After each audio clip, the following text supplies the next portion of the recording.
عبدالرحمن رحیمی فرمانده پلیس کابل برای بحث بیشتر در مورد چگونگی وضعیت امنیتی شهر کابل و انتقادات شهروندان کابل نسبت به افزایش ناامنی‌ها و رویدادهای جنایی و همچنان رویدادهای تروریستی در این اواخر در کابل در استودیو با ما هستند و به پرسش‌های ما پاسخ میدن. سلام به شما آقای رحیمی، خیلی خوش آمدین، شبتان بخیر.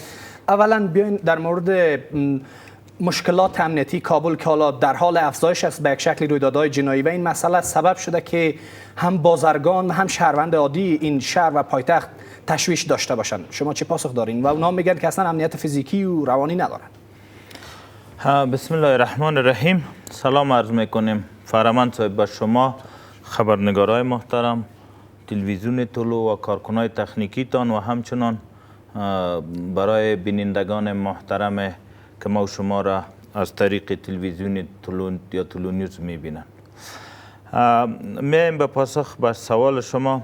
بدون شک که در هر جایی که جامعه تشکیل شده در اوج حوادث و جرایم جنایی و به شکل از اشکال جرایم پیش بینی شده و به مو خاطر هم شعبات مبارزه علیه جرایم، چی جرایم تروریستی است که ما ریاست‌های مبارزه با تروریسم داریم و ریاست‌های مختلف جرایم سنگین و یا داریم و ریاست‌های کشفی داریم و چی هم در علیه مبارزه علیه جرایم جنایی. به منوال طوری که شما فرمودین واقعا که اگر ما بگوییم کاملا جرم نیست هم غلط است و اگر بگوییم با آنگونه که دامن زده میشه، خب خواهی نخواهی یک سلسله مشکلات است، ولی به او اندازه مثلا ما از بعض موارد میشم که اینقدر اختطافات در حال همین لحظه که ما با شما بحث میکنیم دو اختطاف شهروند خارجی که است و 3 اختطاف دیگه ما داریم که هم زیر کار ماست. شاید به زودترین فرصت همون دو تاش خوب بیخی شاید شما شاهد ازی باشه که ما دستاورد خوبی در او راستا داشته باشیم. مشکلات شما در فرمانده پلیس چی است که نمیتونین حداقل جلو عملات تروریستی و این گونه رویدادهای جنایی را به شکل درستش پیش از وقوع حادثه جلوگیری بکنین و وقایع بکنین؟ همه فرمان صاحب جواب سوالتان سوال بجای است و باید هم شود. به خدمتتان برز برسانم مشکل در اینجا است که بار بار ما از حوادث تروریستی و جرایم جنایی جلوگیری کردیم، جرایم سالمان یافته، یعنی 17 گروپ تنها اختطاف 4 پلیس کابل گرفته، 17 گروپ و قاتلین. شما شاهد هستین، خبرنگارای محترم شما میای و از دیگه مطبوعات میای، هر 2 هفته بعد و یا 3 هفته بعد ما مظنونی را که میگیریم در جرایم مختلف که تعدادشان به 300 400 200 نفر میشینه، اکثرش قاتل، سارق و جرایم تروریستی که شما عملا میبینی خبرنگارایتان و حتی تشکر میکنم که به نشر اکثر وقت میرسانین. ولی مشکل در کجاست؟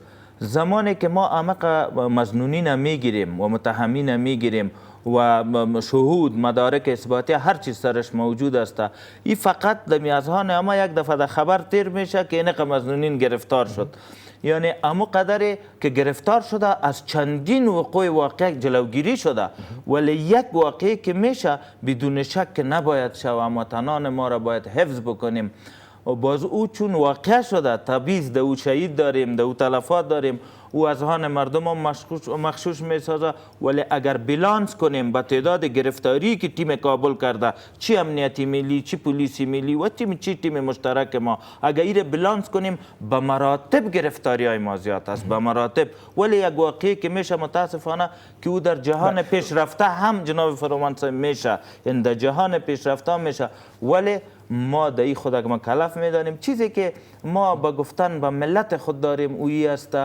که عرایض ما خدمت ملت که ما به خدمتشان گماشته شدیم در لایحه وظایف و چوکات و حیطه صلاحیتی خود.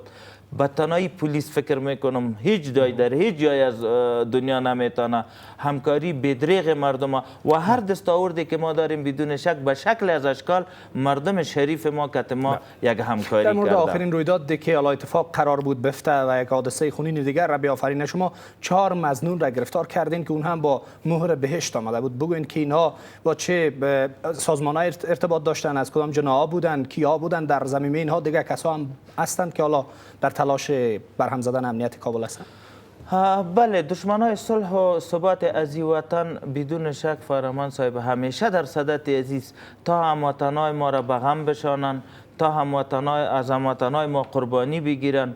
در این جای شک نیست، هر لحظه در اینمی چرت است، ولی اینمی تپ و تلاش نیروهای امنیتی تان هستند، چی در ولایات چی در تیم امنیتی کابل که اکثرش جلوگیری میشه.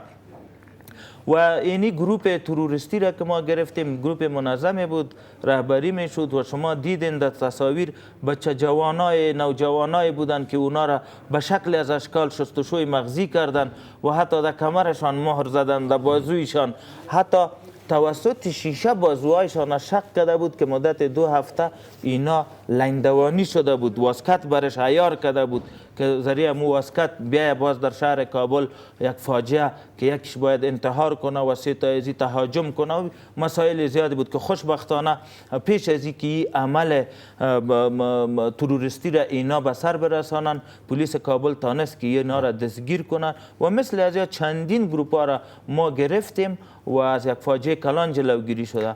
اما بسنده نیست، بسنده نیست. ملت از ما تقاضا داره به امید عزیز که هیچ واقعی نباشه. اما چند مورد آقای رحیمی در پلیس کابل وجود داشته و داره، مردم همونطور حدس میزنن و این موضوعی است که نمایندگان کابل بارها در این میز ادعا کردند که وجود فساد در پلیس کابل، تقرری ها بر اساس عدم شایستگی و واسطه و نداشتن صلاحیت کافی شخص شما در تقرری ها، مثلا آمرین اوضاع و معاونینشان، قماندانان طوله، اینها مواردی بودند که سبب شدن رویدادهای تروریستی و جرایم جنایی بیشتر پیدا شوند. مثلا شما در یک جاده 3-4 است پلیس دارین، چگونه مثلا اینها تانستند برند پوانتون امریکایی حمله را انجام بدن؟ این سوالی است که ربط میگیره به همین مسئله. شما چی میگید؟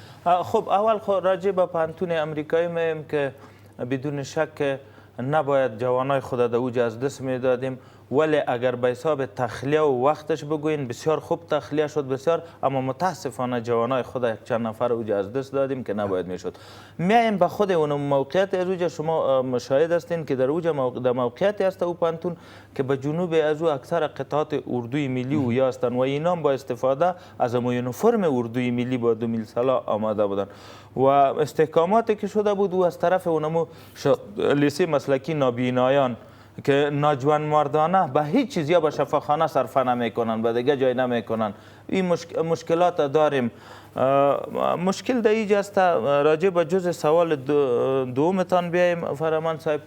ما و شما جامعه خود میشناسیم، خواهی نخواهی در تقرر و تبادل یک سلسله ناگزیری های اما وزارت ما می داشته باشه. همین جامعه هم تو تشکیل شده، اما قربانیش که پس همین جامعه میشه قربانی مصلحت شود. ولی زمانی که ما میفهمیم کسی کار کرده نمیتونه، بدون شک شما هم شاید باشه که ما به وقت و زمانش تغییرات آوردیم و کسایی را تعیین کردیم که خوبتر کار بتانه و عالم در صدد امیسته و مقام محترم وزارت امور داخل هم در این تپ و تلاش است تا چگونه بتانیم. این تنها نیست، از سالهای متمادی اینمی سیستم مانده. اما شما چقدر در حل این مشکل با رئیس جمهور گفتگو کردین، با وزیر داخله که حداقل صلاحیت‌های لازم برای شما بده؟ ما سلسله بدون شک که هر نظام چی ملکی باشه چی عسکری باشه سلسله مراتب داریم. سلسله مراتب ما در اینمی مقامات زیرسالای ما در صدد اینمی تا نواقصی را که رفع کردیم گام در گام پیش بریم، دیگه نواقصات هم رفع کرده بتانیم تا باشه که باز نابسامانی هایی که است با وام خاتمه بدیم. ولی یک چیزی جناب فرمان صاحب باید متوجه شویم، جرایم تروریستی ما و شما در جهان پیشرفته یعنی تکنولوژی مدرن و پیشرفته داریم. مهار شدنش در افغانستان هم زود میشه، منتها یعنی ما با تروریسم جهانی مبارزه داریم و در هیچ جای شک نیست که حلقات استخباراتی منطقه کاملا در این دست بالا داره. در بحث آخرین بحث ما که قرار بشه بحث ما را جمع کنیم، وزیر داخله گفته بود پس از اینکه تقرر یافت، گفت آمرای حوزه که حالا در ساحه قلمروشان و مدیریتشان حادثه رخ میته اونها از وظیفه برکنار میشن، به دادستانی معرفی میشن و باید اونها مجازات شوند. 2 آمر حوزه را که شما وظیفه‌اش به تعلیق آوردین، نتیجه کارش چی شد؟ و این آمر حوزه که حالا در ساحهش انتحاری شد، انفجار شد و حمله گروهی کردن در پوانتون امریکایی، سرنوشتش بدون شک چیزی که وزیر صاحب امور داخله گفته بود او نقطه در چند جای عملی شد، ولی با تغییر یک تصمیمی که یا اول باید دقیق بررسی کنه عوامل اساسی پیدا شود که نقص در کدام ثبوت.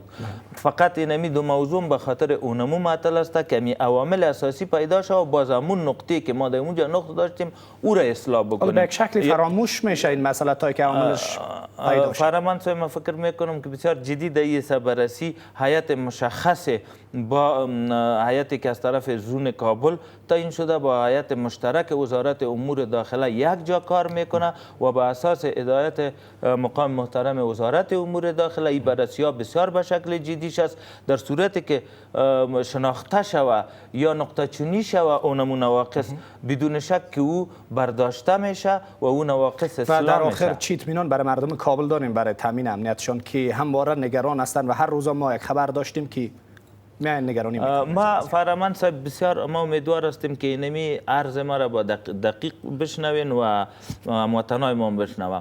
ما خبری که نشر میشه مثلا از 2 یا 3 واقعه در یک هفته میشه یا در 4 نهایتش، ولی گرفتاری که ما میکنیم مظنونین 100 نفر 200 نفر میباشه.